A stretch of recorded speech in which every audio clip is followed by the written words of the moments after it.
Welcome to Real Chat with Kat, the podcast that's all about real conversations for real transformation. I'm your host, Kat Pulcinelli, professional speaker, MC, and best-selling international author. Here, we tackle the tough stuff, the mud that we all have found ourselves in. We talk about the pivots, the challenges, and the victories that shape our lives and our businesses.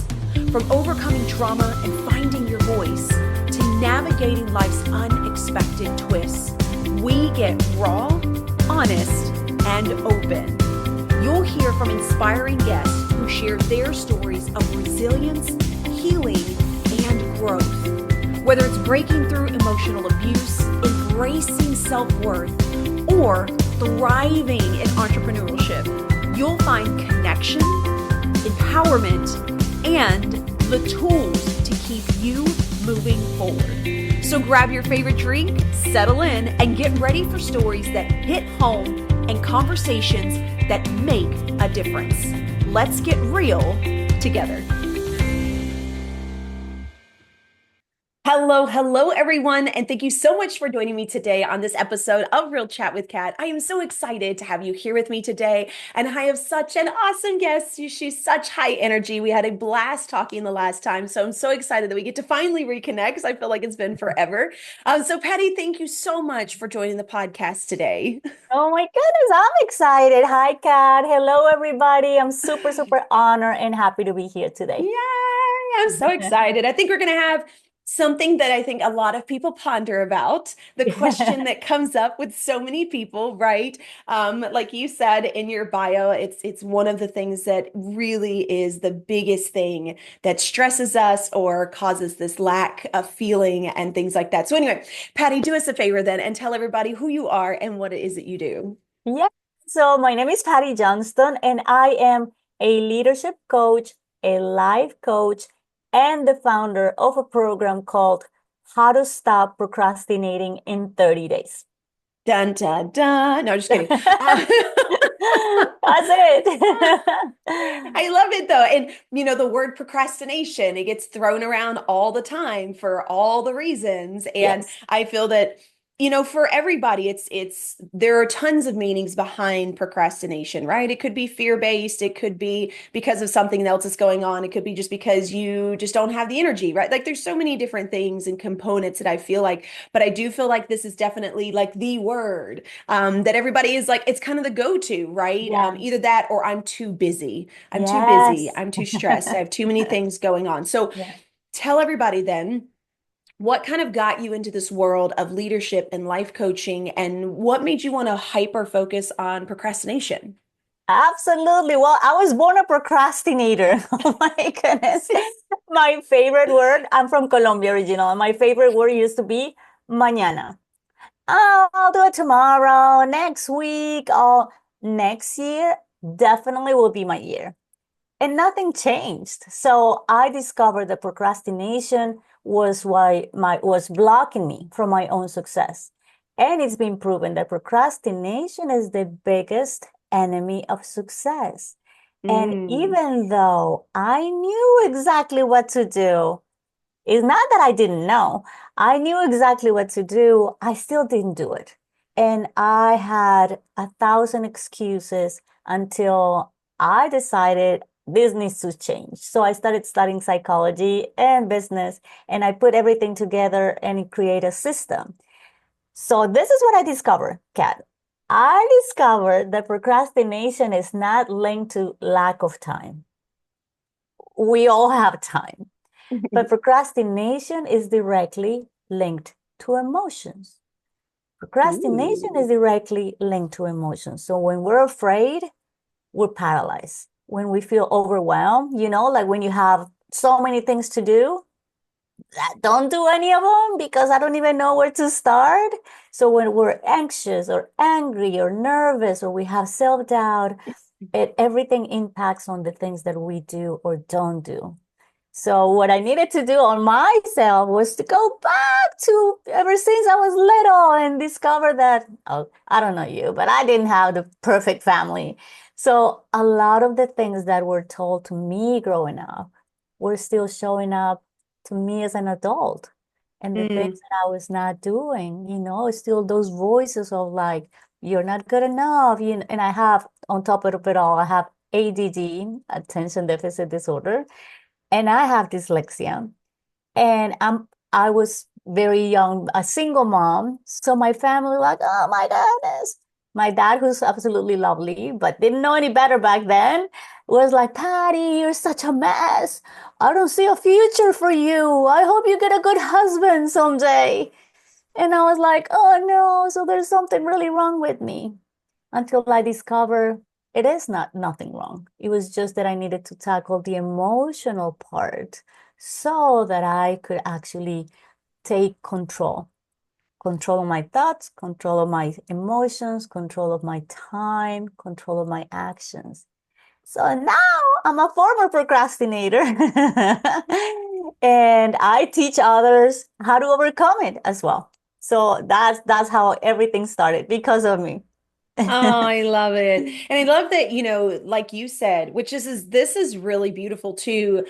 When you think of procrastination, I don't think that a lot of people think to tie it to the emotional aspects as to Yes. why we are doing or not doing something, Yeah. right? And Yeah. like you said, we do have the time, but it's what Yes. we choose to do with Yeah. our time, Yeah. and this is something that I think that we need to touch on as well as, you talked about how you didn't necessarily have the best family growing up. And Mhm. so there were a lot of things that were showing up into adulthood. Can you talk a little bit to that? Because I don't think that a lot of us pay attention or want to say, okay, this is what's happening, and this is actually probably tied to this. Yeah. We have Yeah. all the excuses now as to, oh, well, I went through this and I've had this in my life, but we don't tie it back to childhood. And it really is interesting the pieces and the components, the way that we think and the perspectives that we have, and how that actually shifts the way that we end up molding ourselves as adults.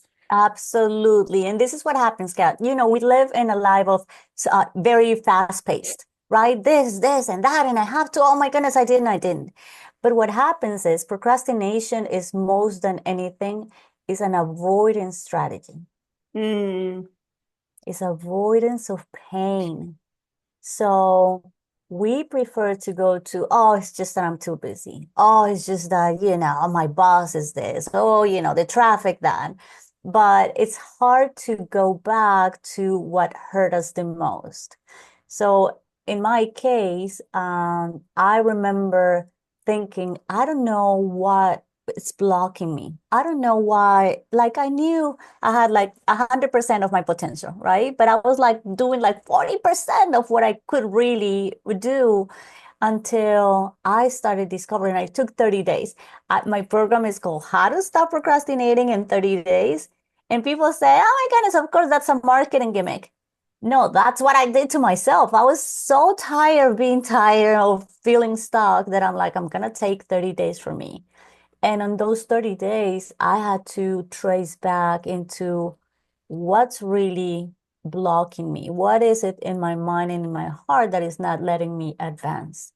And it's one, the words of my dad, who's lovely, but, that was his way to wake me up in a way. And so a childhood trauma, adult trauma, we have not a perfect life, there's divorces, there's layoffs from work, there's financial difficulties, and all of those situations and traumas show up somehow. So the purpose of what I did with me and what I do with others is to go layers deeper, not only to the superficial, oh yeah, we'll do it tomorrow, but the why behind it. If we cannot find the real reasons behind procrastination, it's impossible to fix it. I love that. And it is this pattern that we've kind of created in our life, right? So it's a habit. And Yes, until you get to the root of that problem or you decide to absolutely. completely break that habit, it really is Yeah. interesting how it will end up showing back up. You do all Yeah. this work and you're like, oh, I'm doing so good. And then like all of a sudden it's like everything comes rushing back in. And I think Right. about this when I think of people that we set New Year's resolutions, right? And they're like, I'm going to go work out. I'm going to do all these things. Yeah. And you're working to try and break those habits. But what you're Yeah. doing is you're so focused on the goal that's directly in front of you, how I'm going to make this difference on these things. But you're not saying, okay, but what got me here, right? What led Mm, me to being in this space? yeah. What led Yeah. me to feeling this unhealthy or feeling like I need to be in the gym? Yeah. Where was that coming from? And so Yes. we do great, right? Some of us make it 4 or 5 months, and then for Yes. some reason, it's like everything explodes, Yes. everything happens at Yeah. once, Yeah. and we go right 100%. back into those old habits. Yes, absolutely. And you said 4 or 5 months, but the average is 37 days of the Ooh. New Year's resolutions to be actually being completed. So it's because of that. And for me, it's insane. Like I feel that we've been lied to. So the real reasons behind procrastination are emotions. But yet we've heard before, it's like, no, just buy a calendar or buy a planner or do a to-do list or the New Year's resolutions. That is not it. Like there are good tools out there, but they're tools. If we don't go into the reasons why behind we haven't done it before, it's impossible to change it. And people confuse the whys. So I was actually having a conversation with somebody yesterday, and she said it's important to know the why you do things so that you can actually do them. But I changed that a little bit. It's important to know the why I have not done them so that actually I can work on the root of the problem and then overcome it. You can Mm. have a big why of why you do things. Oh, it's for my kids or for humanity. And that sounds very noble. But if you're keeping all of the negative feelings that you've had for years, then they will show up one way or the other. So that's the important thing is to stop. Emotional intelligence comes into place. I specialize on emotional intelligence. Yes. And it's basically to be aware of your emotions and to learn how to regulate them. Learn about your emotions and learn how to regulate them. And this is very interesting, Kat. I did not know this before. So, we growing up, you were like told like, oh, if this kid has a high IQ, he's gonna be successful or she's gonna be successful, right? Like IQ is it. But it isn't. It's been proven that EQ, emotional intelligence, it's tied to 85% of our success. Wow. 85% comes from EQ, emotional intelligence, and not IQ. Oh, no. Sorry, I needed to sneeze. Just You go excuse me. sneeze. Okay, keep going. Oh, I love Um, this. so isn't it crazy? Because we were told like if you're intelligent, high IQ, then you're gonna make it. But it's not Yeah. quite the case, which is good news for all of us. Because IQ you cannot change, right? Like if you're intelligent, good. If not, oh, that's too bad. But Hmm. EQ we can develop. We can actually learn and develop EQ. So basically, we can all be smart. We can Ah, all be successful. 85% of our success is in our own hands. So it's good news. that's so awesome. Now you have to explain to everybody for people that are not aware of what emotional intelligence is, because this Yes. was a newer term that I learned, I think like just over a year ago. And I was like, wait, what is this? So for the audience members who maybe have heard of EQ, sorry, or the term has bounced around because I think Yes. that we're starting to hear that a little bit more. But can you Yeah. go into detail to explain to people a little bit more of what emotional intelligence is so that Yes. we have more of a ground base to understand? Absolutely. So let me start one step back. Okay. So IQ is intelligence quotient, meaning what we've been measure intelligence by, the way we learn, the way how fast we can remember things, right? This is IQ. EQ, it's all about emotions. EQ has a direct relationship with emotions. So four quadrants, so four different ways of emotions. The first one, self-awareness, meaning what am I feeling? And why am I feeling like this? And most of us, at least I thought it was like four feelings in my life, right? I'm tired, I'm happy, I'm sad, I'm angry, right? And beyond that is like, I don't know, how are you feeling? I don't know. But it happens that there's hundreds upon hundreds of emotions. And if we don't tackle them, if we don't learn how to spot what we're feeling specifically, then it's all a confusion.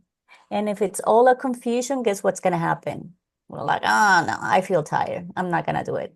Oh, I didn't have time. So it becomes in excuses.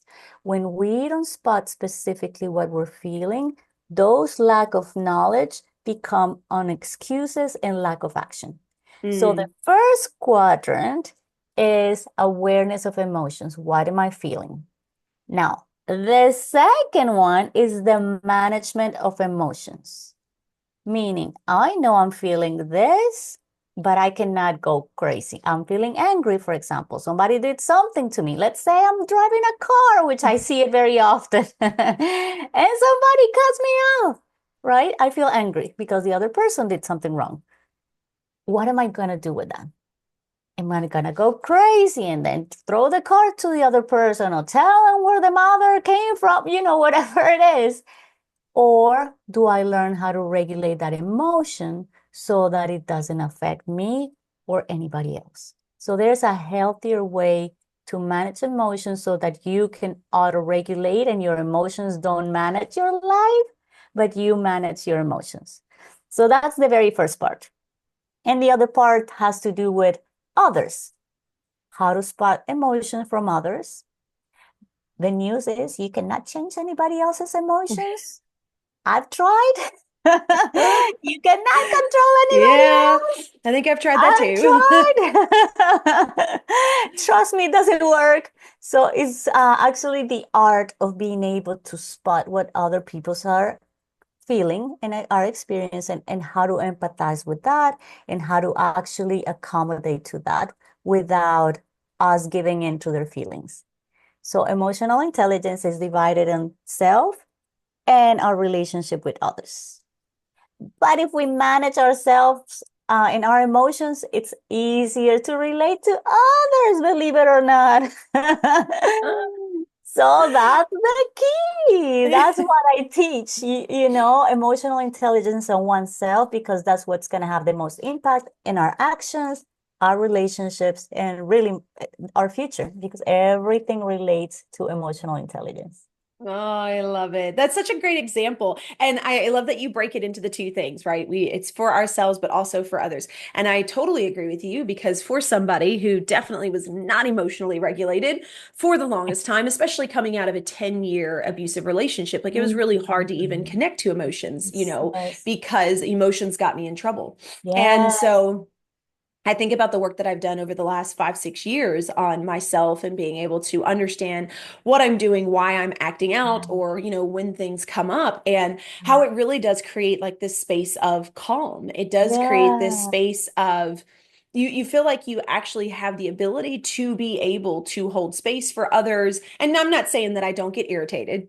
Yeah, I'm yeah, not yeah, saying that I yeah. don't get That's angry, normal. right? I Like mean, it's yes, yeah, it's it's a normal. normal emotion. But what I do mean by that is it's a lot easier to handle that emotion, have that emotion in that moment, Yeah, and then be able to move on with my day. Where before, yeah. if somebody said something wrong to me, I would fume on that for hours. And I would have so Yeah. many conversations in my head that I was never Yes. going to actually have with that person in person. But for some Yes. reason, doing all the scenarios and talking for me and for them made it Yes. better. I don't know. Now that I Yes. look back to that, I Yes. laugh. Yes. And while the other person is clueless, right? Like they're living their life. It's like, you're like, I cannot believe I should have said this. I should have said that. I know. I've been there Oh my too. gosh. And I'm gonna say something because you mentioned that big word of abuse.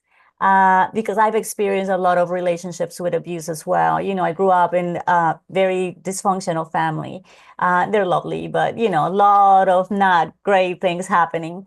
And I've seen that over and over with some of my students, that because of those type of relationships, because of those environments that they've been exposed to, then we start to hide, right? I don't want to rock the boat. Oh, I cannot say what I feel. Oh my goodness. And then putting everybody else first. Like Mm. I give everything to my family or to my partner or to my business or, whoever you, Patty, can you help me? Oh, yes. And then you're like, I didn't want to say yes. I don't want to do that. And little by little, we end up being last of the list, pleasing everybody but ourselves. So that's a really important part of procrastination because I'm going to give you a revelation that took me years and years to get to this conclusion. It's not selfish to put myself first. Oh my goodness. Yes. Preach it, Yes, Patty. indeed. Oh my goodness. That had a lot of work and tears behind. So, what I teach is you first. You first. And one of the things, like I used to ask this question for a long time. What do I want? But that's a very difficult question to answer because that question comes with emotions. And emotions are really good, but they're not good advisors sometimes. So, what do I want? Oh, do I want to wake up early? Do I want to go? Do I want? So, this is the question I ask myself still every day. What's best for me? Mm. What's best for me?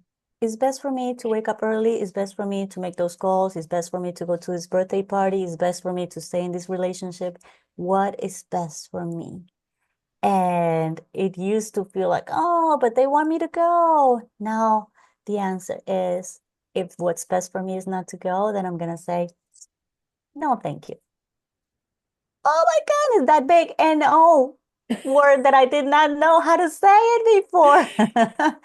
So a lot of procrastination has to do with who we are, how we feel about ourselves, and the fact that we can get strong enough to say no to what's not good for us.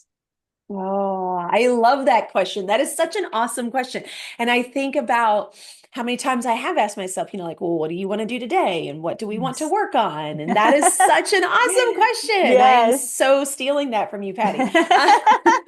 Please do, because it's life changing, especially It- for those of us who struggle with putting everybody else first but us. So, yeah. me, I'm number one in my life. Oh, I love it. And to anybody that's listening to, that have children and stuff, because this was a really hard one for me for a really long time. Yeah, Being in that relationship, obviously really leaned into putting everybody first. But even coming out of that relationship and doing a lot of work on myself, it still felt like, yeah, but my kids need me, but of my course, kids need me to do this, but my kids this, and don't get me wrong, I love my children of course. and they're amazing human beings. And when they were getting into their teenage years, I had to realize that they were actually starting to make their own decisions. Mhm. And so those decisions were theirs. And maybe I needed to just let go of feeling like it was my fault, right? And Yeah. so one of the sayings that I said, which took me a really long time to learn. So for anybody out there that has preteens or teenagers, one of the things that I used to tell my children, and I still say it to this day sometimes, to kind of break myself away from understanding that I am the mom, but they are starting to become their own human. And so that means that their decisions are their own. And it Yeah. was what you decide to do is going to be the consequences of Oh, yours, I love not that. mine. Yes. I What you so love decide that. to do is the consequences of yours, not mine. And Yes. that was something that I literally would say on repeat with my oldest one for the Mhm. longest time. And it wasn't only just for him to understand that if he chose to do it this way, this is what's going to happen. But it was Yeah. also a reminder to myself that I could not, as a parent, continue to blame myself for Mhm. the choices that he was making. We get Right. to a point in our lives with anybody, not just our children, our spouse, our family members, our friends, Yes. where it's not your No, responsibility, no, right? no, To take care of absolutely. them, to make sure they go down a specific path. It's not your responsibility. Yeah. We can be there to help. We can be there Yes. to coach. We can be there Yes. to cheer on. Yeah. And Yes. their choices are still their own choices, and that's not tied Absolutely. back to us. And that was a really hard one for me to learn. Oh my goodness. Yes, that was a hard one for me as well, but it's a relief of I'm the owner of myself, my consequences, my choices, my consequences, and everyone else, including our kids, which is hard to see them make a mistake. It's Hmm. okay because it's their journey. And again, it's putting me first. For those who have kids, it's harder because you think, oh, I need to be there for them first. The reality is what our kids, our family needs is the best of us. If we're in a good place first, then we can give them our very best. Otherwise, we're getting depleted and then we're giving them just like the leftovers of our own selves. So, ours first, and I love that. Consequences are an individual's responsibility, not ours. We don't need to rescue anybody but ourselves. You know what, though? And that has been so helpful for me to repeat when I'm dealing with certain people or I'm in certain situations and I feel that need to, like, Yes, well, jump it. just want Yes. to explain. I just want to help. I Yeah. just want you to see it different. And I repeat it to myself all the time. I'm like, no, Yeah. that is not for me to decide. That is not my job. Yeah. And so I think that in a world where we are constantly seeking outside validation, Yeah. which means we also feel like we need to be validating for other people, we forget that the validation needs to start within. Everything, absolutely. And then that's kind of going a circle to the emotional intelligence topic, which is now I can learn to manage my own emotions so that I don't have to jump into everybody's problems and issues, but I need to manage my own self first. Hmm. And I love to see, like, I have clients that come to me and I tell them after, I'm like, I wish I could take the before and after pictures because most people come to me like crying, but I cannot say, oh my goodness, you're gonna look awesome in 2 weeks. Can I take a picture of you crying? But I see the changes. Once you start bringing back your own power, Hmm. it's life changing. It's like you taking care of your own self first. It's like, yep, I got this. And I meant to mention something else, Kat. People say, oh, procrastination, it looks all the same. But reality, I don't know if you knew this, but there are actually 5 types of procrastinators. Oh, I did Did you know not. that? No, There you explain. I go. want to hear. So for those listening out there, if you find yourself like being one of these, there's hope and there's solution for that. Okay, so here we go. I was actually a combination of the 5 of them. So there's 5. You can be more than one. So first type of procrastination is the perfectionists. Oh. Oh, I cannot do this until it's perfect. And the perfectionist, I used to be one myself. They would do things and do it again and do it again. It doesn't look good enough. Do it again, do it again. So they spend a long, long time doing one single project. And sometimes they don't even finish it. And that is all tied again to emotions, fear of being judged, fear of failure, fear of conflict. Oh, how are they going to take this? Let me rewrite the email 10 times, or let me write the article 10 times because of how are people going to perceive me? So that's all tied of fear. So perfectionist. Second, daredevils. Oh my goodness, I used to be the queen of the daredevils. So their daredevils are those who have a project in 30 days. And when do they do it? The night before. The night before, of course. Oh my goodness, the deadline's tomorrow. I cannot believe I did do this before. And then the computer breaks, the car goes. Oh, that was so me. Like I would get to the airport like at the last minute. Please, please, please let me in. And these people, like I used to be, if there's an appointment 30 minutes away, you leave the house 20 minutes before, and then you get upset at the traffic. I cannot believe these people are not moving. I'm gonna be late. So those are the daredevils. So perfectionists, daredevils. The third one are the ostrich. The ostrich are the dreamers. Oh my goodness, they have the perfect life in their own mind. Mm. Millionaires. They have a very good family, great business, multi-million dollar business. But it's all plans because they hide away. They're afraid of risks. So even though they have really good ideas, they don't want to look at what's going to happen if I do it. So that's the ostrich. The next one, the chickens. Oh, I love the chickens. Oh my goodness, I was one. The chickens come to me and they're like, Patty, of course I'm not a procrastinator. What are you talking about? I'm a doer. I'm super busy. Busy, busy, busy, busy all day. How can I be a procrastinator? I thought procrastinators were lazy. Not really. You can actually be very busy, but not very productive. Very busy, but not productive. Those are the people that are like, oh my goodness, what a long day. But what did I accomplish? Not much. I'm so tired, but I didn't do much. So those are like the hamster wheel ones. Go, Hmm. another day and super busy, and they don't do. So they actually don't prioritize well. They go for the easy tasks just to feel that they're very busy. Oh, I just don't. Mm.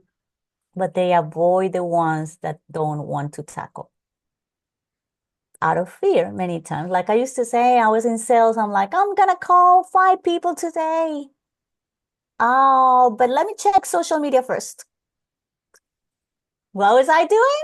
I was avoiding something I didn't want to do because I didn't want to feel rejected. I didn't want people to say, oh, Patty, she's so pushy. So those are the chickens, doing, but not accomplishing much. And the last but not least are the self-saboteurs. Mm. Self-saboteurs are those who know exactly what to do, but either don't do it or do the opposite. They either don't do it or do the opposite. So that used to me. And I thought, to be honest, Kat, I thought I was like my own enemy. Like I knew. Why wouldn't I do it? So those are the 5 types of procrastinators. And you can be more than one, and there's help, and all of the help goes back to the root of emotional intelligence. Oh, that is so awesome. I didn't think about that. Okay, that makes total sense. And I found myself almost in every category. I was like, oh, I remember doing that. Okay. Welcome to the club. But I love that you said this though, and I want people to hear this, which is procrastination doesn't necessarily mean that you are a lazy person. No, no. There's a lot of people that I think get very confused with that, or even if they find themselves in that state of paralysis and knowing that they need to do something, but like everything in their being is like, don't do it. Yes, They then get upset with themselves because they're like, yes. okay, so then I'm a lazy person. Right. It's a cycle, right? Like it starts with anxiety. You're anxious because you know exactly what to do, but you don't want to do it. And then you exchange that anxiety for pleasure. So you do something that it's easier, or you can go to social media or walk the dog, whatever it is that gives you more pleasure. But at the end, you feel guilty. And on that cycle of anxiety, pleasure, guilt, you go back to being anxious. So it's like a round circle of over and over again. And at the end, if you do that cycle so many times, you end up being angry, angry at your own self. So your self-esteem and self-image starts going down because am I dumb? Am I lazy? Well, if I know exactly what to do, why I don't do it? So Hmm. it's a cycle. Then the less you feel like you're good enough, then less you do. The less you do, the worse you feel. So it's like it's a very hard to end cycle. But actually, if you know what you're doing, you can reverse it. You can reverse it. You just need to find somebody that will help you spot what's happening so that you can start building up again. That's That's why I the love best what I part. do. That's the best part though, right? Is Yes, we feel like we have to figure it out. And then when we can't figure it out and we know that we have an issue, then like all is lost, right? And yes, then you get to this point, or hopefully you get to this point to where you realize that you don't have to do it alone.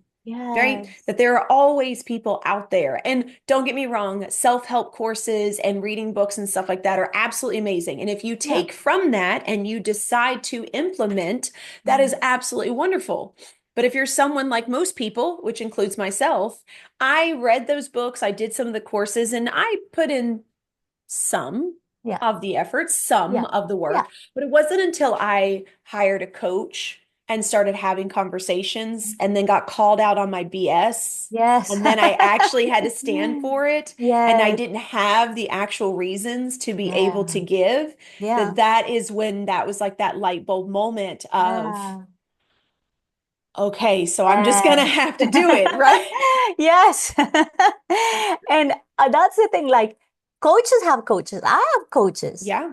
So if like sports people that are so talented and so good, each one of them have coaches. There's a reason behind it. Those self books, help books, and YouTube videos, those are really good, but they're not enough. They're not enough. You need to have a professional looking at you and showing you the way. And I'm going to tell you a very important word in the things I do and then in overcoming procrastination. Ready? Ready. Accountability. Oh my Ah. goodness. Yes. How many times I said, yes, I'm going to do it and I didn't do it. But because no one knew, I'm like, oh, well, then I didn't do it. So what I do is with my clients, for example, if you tell me, Patty, I'm going to go and walk for 30 minutes today, they need to take a picture of their tennis shoes and text it to me by the park and What? saying, I'm starting. And then 30 minutes later, I'm finished because some of us had the tendency to self-sabotage, but not anymore. When you have a professional looking at you saying, you can do it, did you do it? You can Mm. do it. Did you do it? Then little by little, you start having victories. And when you have victories, then you start regaining your own self-esteem and self-belief, and the things can be turned around. So it's important to work on the heart, on the mind, and on the action. If you leave any of those areas out, then it doesn't work. Yeah, maybe you can grow, but you will not get to where you want to be, or it's going to take years and then you get discouraged. So, yes, look for a professional. Yes, coaching is key in this process.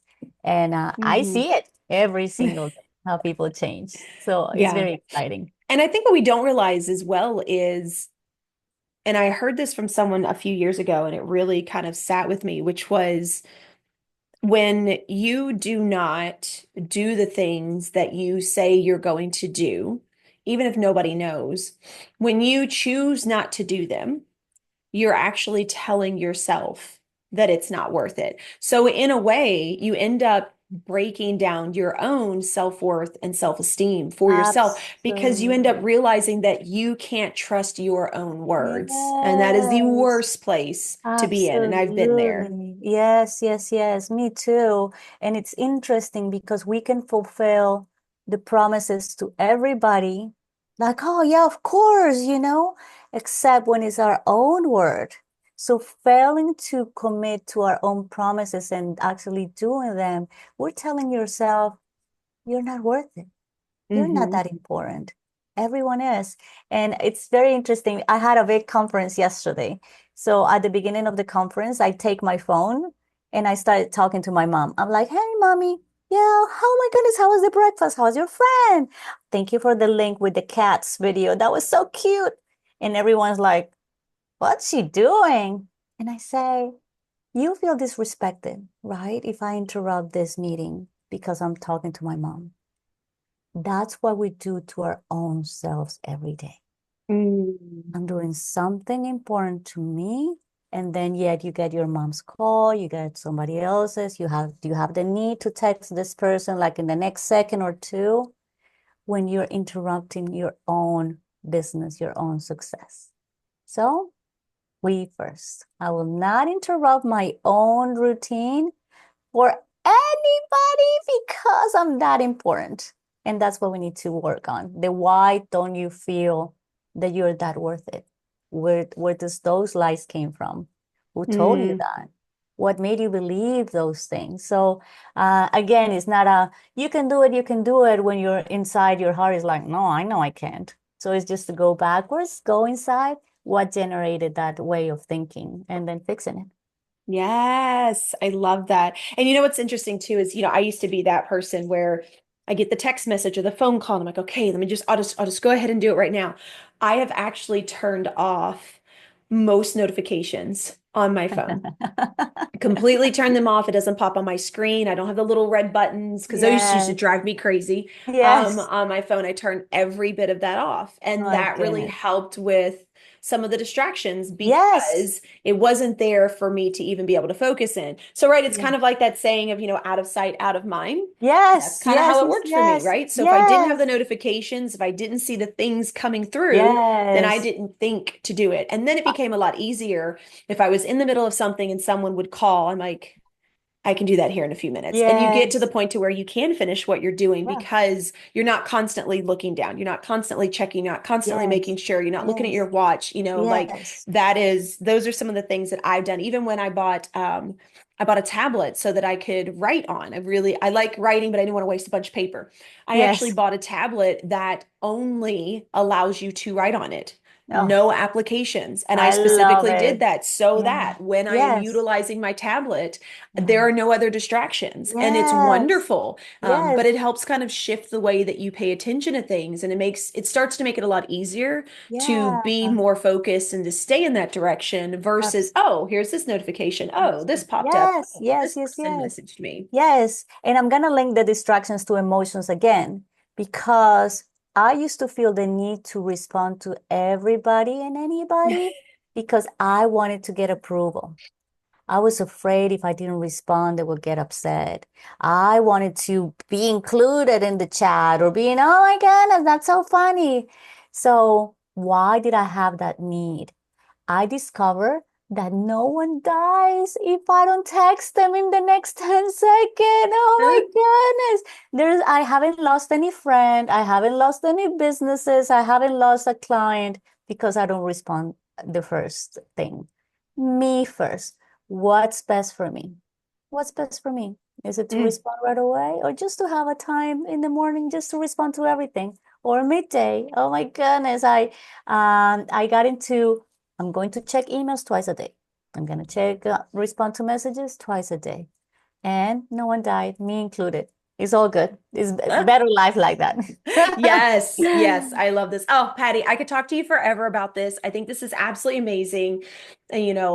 Procrastination it's such an overused term and it's become such an excuse for Yeah, us. And then at the same time, we also utilize it in a way that ends up beating us down by thinking that we're lazy, yeah, by thinking we're not good enough. So thank you so much for all the information and just bringing all these things to the surface. And just in tying the emotional intelligence in as well, right? I love how every bit of those pieces they all overlap and we forget that. We think that we yeah. focus on one thing and that's what it's supposed to be and then we focus on here, but they really do overlap with each other and so it's learning and understanding all of that. So, thank you so much Thank for you being a for part of having the me. podcast. Oh, yes, Yes, of thank course. you, Kat. So, do you have any quote or last words you would like to leave the audience with?